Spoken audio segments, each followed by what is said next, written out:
PIK 1 dan PIK 2. Negara dalam negara atau lepas seperti Singapura dari Malaysia. Guys, tahu nggak?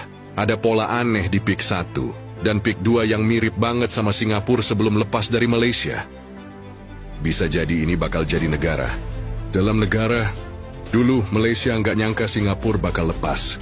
Mereka pikir cuma pusat ekonomi biasa. Tapi lihat sekarang, negara kecil itu malah lebih maju dari Malaysia sendiri.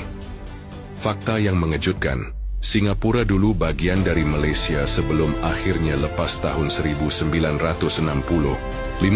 Penyebab utamanya adalah ketimpangan ekonomi, konflik politik, dan dominasi modal asing.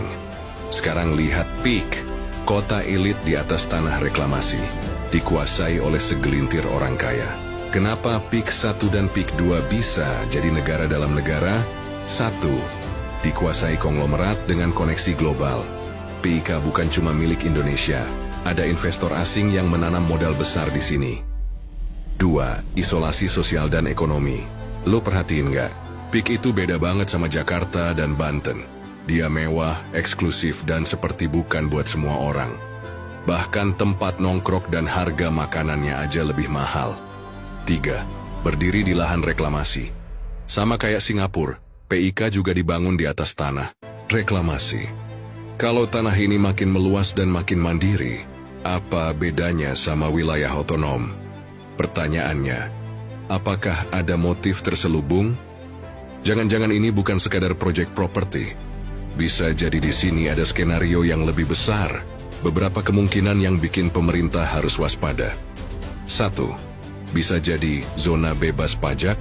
Kalau regulasi lemah, bisa jadi PIK akan menjadi wilayah dengan aturan pajak berbeda dari Indonesia. Investor asing bisa bikin PIK jadi lahan bisnis dan kantong ekonomi yang sulit diatur pemerintah. 2. Penguasaan properti oleh orang asing. Udah banyak yang ngomong harga properti di PIK nggak masuk akal buat rakyat biasa. Berarti dengan luas lahan di PIK 1 dan 2, hanya segelintir masyarakat Indonesia yang bisa beli. Sisanya siapa? Yang beli? Orang asing? Jangan sampai kita jadi tamu di negeri sendiri. 3. Pemerintah kehilangan kontrol secara bertahap.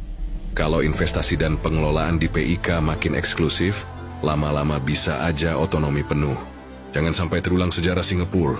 Dulu Malaysia nggak peduli dan nggak kepikiran, dan tiba-tiba Singapura lepas. Jangan sampai Indonesia mengulang kesalahan Malaysia yang kehilangan Singapura. Solusi buat pemerintah dan masyarakat. 1. Perketat regulasi kepemilikan properti oleh asing. 2. Cegah PIK jadi zona eksklusif tanpa kontrol negara. 3. Pastikan pembangunan merata, biar nggak terpecah jadi elit versus rakyat biasa. Kalau kita diam aja, bisa jadi nanti kita cuma jadi penonton di tanah kita sendiri. Share video ini biar makin banyak yang sadar. Tag pemerintah, tag akun-akun yang bisa selesaikan ini. Kita nggak boleh cuek sama apa yang terjadi di depan mata kita sendiri. Tulis pendapat kalian di komentar.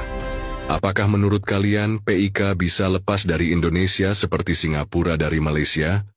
Follow akun ini buat bahas lebih banyak fakta.